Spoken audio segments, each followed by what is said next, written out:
All right, welcome to another edition of Solutions 2023. My name is Mike Stark. And I'm Keith Curry. And we are back talking politics without the drama, without the stress, and without the incivility. That's what it's all about.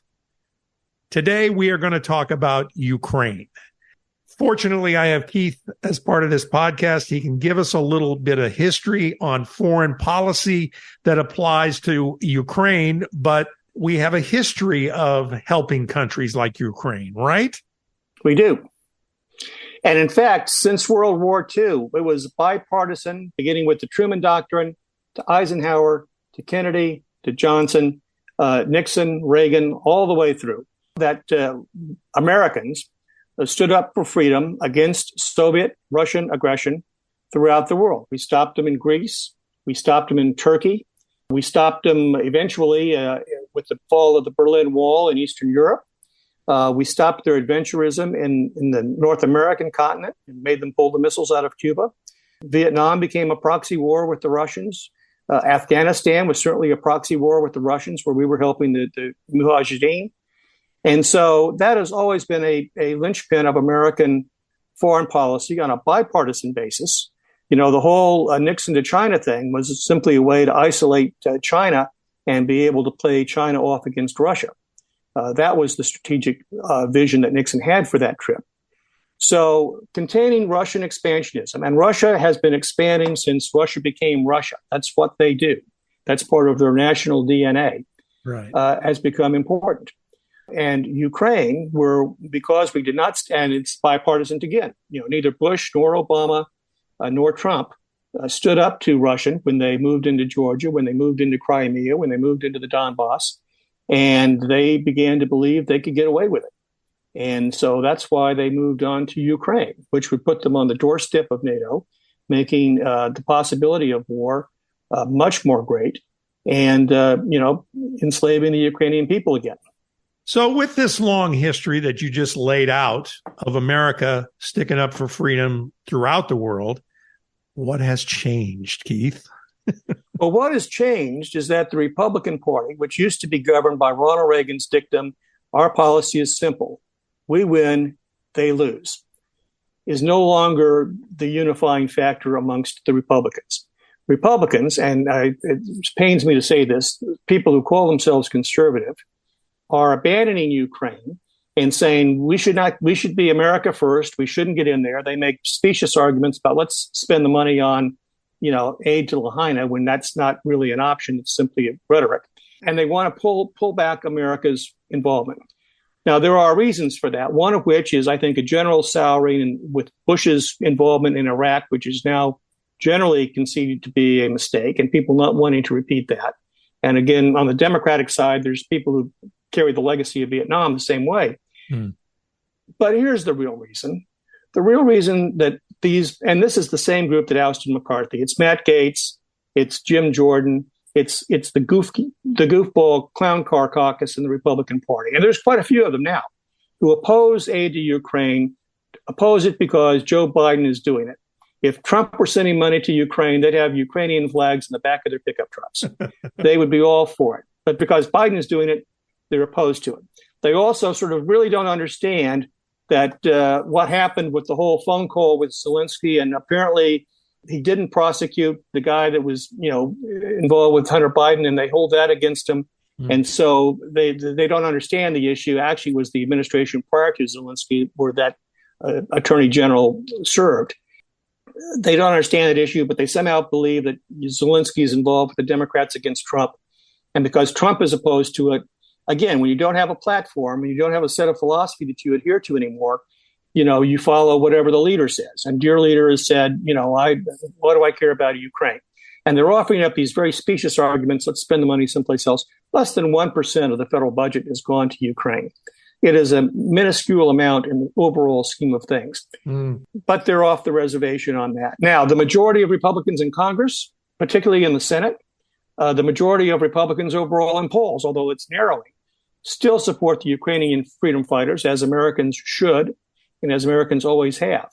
But this America First aspect has taken hold in the Republican Party, and it's resulting in some very unfortunate and in the in the long term, dangerous for the United States foreign policy outcomes.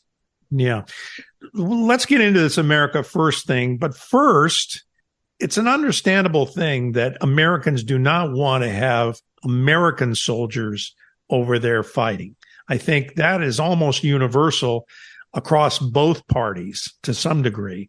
Yes, it is. But on the other hand, we need to help these folks. And I think most Republicans, as you pointed out, and most Democrats feel the same way. Now, there is an extreme part of the Democratic Party that don't want to support anybody either. So it's the extreme sides of both parties that seem to be the problem in holding things up, I guess. Well, it is. And unfortunately, what we saw with the McCarthy fight is that 8 people can off the speaker, or they can hold the budget hostage, the budget resolution hostage, as they did Saturday, to get Ukraine sort of symbolically taken out. It'll get put back in, I think, right, because of previous commitments. But it's just become a pawn to be played in this game. Right. So let's talk a little bit about the history of America First, which that's not the first time that term has been used. It's not. And everybody thinks, Donald Trump is the America First candidate, and he's going to, stop the Chinese and stop the Mexicans and stop the Canadians and whatever else he's going to do to make America first. And he's going to keep us out of the Ukraine situation. But it's important to note that America First as a movement first came upon America in the aftermath of World War I. People were disillusioned with that war. We were in an economic depression. And people wanted to sort of pull away from Europe. Henry Cabot Lodge killed Woodrow Wilson's League of Nations idea because Wilson did not compromise on some of the provisions as he should have.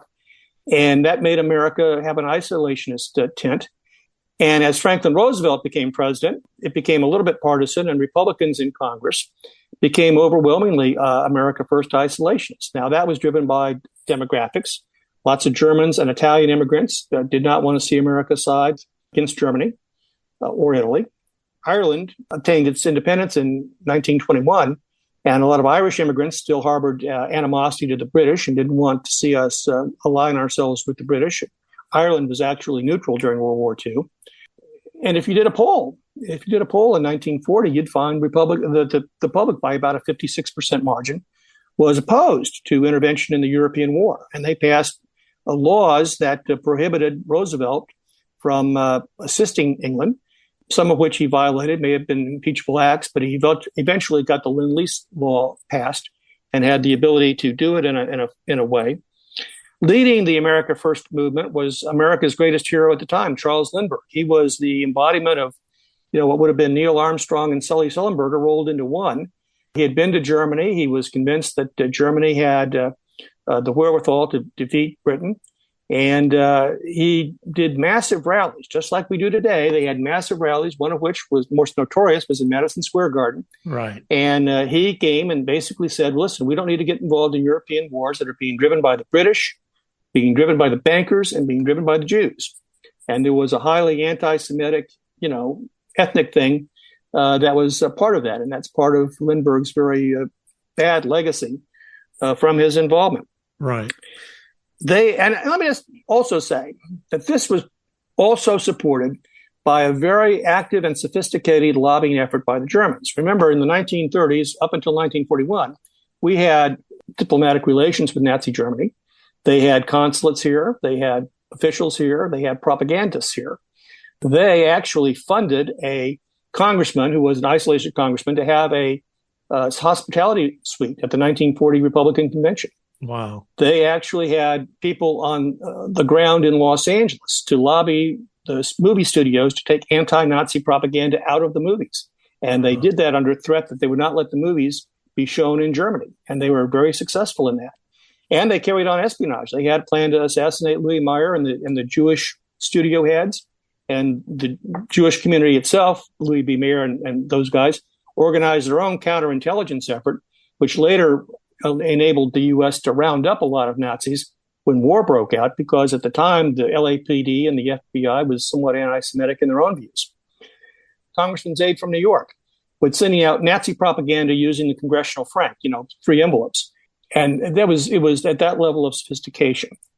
And we should not believe that some of what's driving today's public opinion sentiment is not also generated by our adversaries. When Putin endorses Donald Trump and attempts to influence social media in the election, he's got a very defined purpose, much like Adolf Hitler did.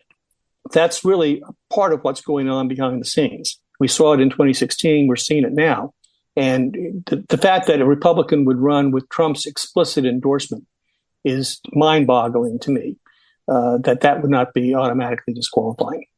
But the America First movement was there, and it hit a nerve in terms of people wanting to be safe in the home and stay out of other people's business. And finally, at Pearl Harbor, it's interesting to note, America First congratulated Roosevelt for not declaring war on Germany. Remember, we only declared war against Japan. That's right. There were 4 days between December 7th and December 11th. And it's very fascinating to read the discussions that went on through the time zones between Tokyo and Moscow, Berlin, London, and Washington about what was going to happen during those days and whether or not Roosevelt could muster enough support in the U.S. to go to war with Germany. And Hitler solved the problem for him by declaring war on the United States. Had he not done that, Roosevelt would still have had to overcome the America First sentiment to get us involved in the European war. Wow, I wasn't aware of that. So that America First sentiment sounds like it was even stronger than it is today. Is that possible? It was more on display. I mean, they would have mass rallies. The media was such that, you didn't have social media. You had mass rallies. Sure. And they had mass rallies. They had offices. They had clubs. They had groups. The Nazis used German social clubs. They recruited a lot of veterans from World War I to be in the social clubs. And, sometimes they got, they were black shirted and they go out and beat somebody up just because that's what they do. Not unsimilar to what's going on today. And the Klan was involved as well. The other part of the coalition that didn't want to go to war was Southern white Democrats, which was a problem for Roosevelt because, it was why go to war for the Jews. And that was a strong sentiment there. And it was a strong sentiment driven by, Klan influence over public opinion in the South. Why would they not come up with another term? With the history that you just laid out there, it's not a real proud history for America. Why would you use the same branding? They don't know a lot about history, number one. And America First sort of is a pithy little thing. Who can be opposed to America First? What do you support? America Second? Who are you? What kind of that kind of thing? Right. So they do that, and it's driven by top-down, charismatic leadership, but supported underneath by a pretty sinister support group and the Russians, by the way, were involved. Gus, what's his name, the guy that ran for president on the Communist Party ticket, he was funded directly by Russia. They funded some of the anti-war movement. They funded some of the terrorist movements, the Weathermen and that kind of thing. I mean, it's not the first time that Russia has been involved in it. They're just now helping. They flip sides because they've got, for the first time, Republicans who are willing to be helpful. Republicans and right-wing media. And right-wing media, yeah. Tucker Carlson, Putin never called me a racist. He probably called you a chump and a useful idiot, though. Yeah. Yeah. I guess they use his commentaries on the media in Russia. I'm sure very popular there. I just watched a movie about Axis Sally. So, they get that stuff and they really broadcast it because it helps undermine the message of American democracy. So where do you think this Ukraine thing is going to land? Do you think we're going to end up on the right path, or is that going to depend on who the next president is, or how does that work? I think Putin has the same strategy that Ho Chi Minh had in 1972. And that is, Ho Chi Minh hoped that George McGovern would become president and the war would end on, favorable terms, that America would just withdraw. And when McGovern lost by January, they had sat down and negotiated a peace that had the communists withdraw to the north. They violated it again in 1975 after the War Powers Act was passed. But it was a peace that at least, allowed South Vietnam an opportunity to create itself and to move our troops out safely. Right. I think Putin hopes that Trump will be elected and that Trump will take unilateral action to force Ukraine to cede all the territory that Russia has conquered, and he can then call it a victory. Now, if that is not the electoral result, then I think Putin is going to be forced to come to the table and either withdraw to his old boundaries or somehow have a peace that's not on his terms. One of the arguments that the America First folks give is that the rest of Europe is not participating. That's why should we participate when the rest of Europe is not participating, which I don't think is true, right?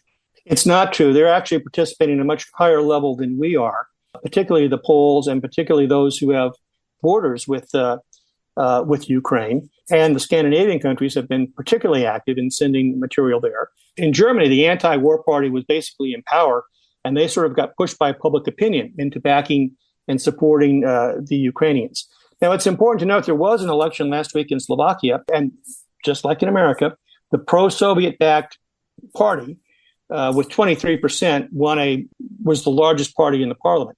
So the Russians, are actively trying to undermine Western democracies all over the place who are supporting Ukraine.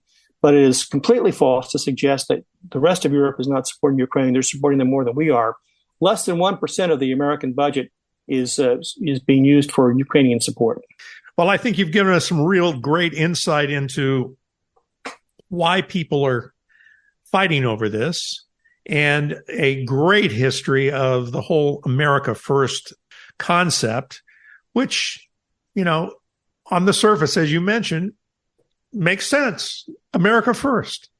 But there's a lot of underlying things that are involved in just saying America First, unfortunately. Well, there are. And Charles Lindbergh, again, at the time, America's greatest hero, would volunteer for military service after the war began. He was rebuffed by Roosevelt and lived in relative anonymity and ignominy until he died in the 1970s. Right. It was a movement. You had some Republicans, Arthur Vandenberg, who saw the error of those ways and became much more internationalist, and they named an Air Force base after him because he understood that if we're going to have freedom in the world, America has got to play a role and the leading role. And people say, well, okay, so what really is the issue with Ukraine? Why should we be there? And the issue is if we don't stop it here, we will end up with them on the borders of Poland, where we'll be called, because of NATO, required to go in, or the other nations of Central Europe, where we'll be required to go in, or Scandinavia, or Finland, or the Baltic states, which would probably be the next target. And that's how you stop a war from happening. It was the failure at Munich to stop Germany when they went after Czechoslovakia that emboldened Hitler to believe that they're not going to stop me anywhere else. And the results speak for themselves. Excellent stuff. Keith, you've done it again, pal. I'm just a dummy. You know the stuff, and this is great, great, great stuff. And I'm learning along with our listeners about various aspects of politics and of foreign policy and all of that. And it's just great. Well, thank you. America's got a great history, and it's important that people study it and learn it. As Mark Twain said, history doesn't repeat itself, but it rhymes. And we're seeing a lot of rhyming going on now in world affairs.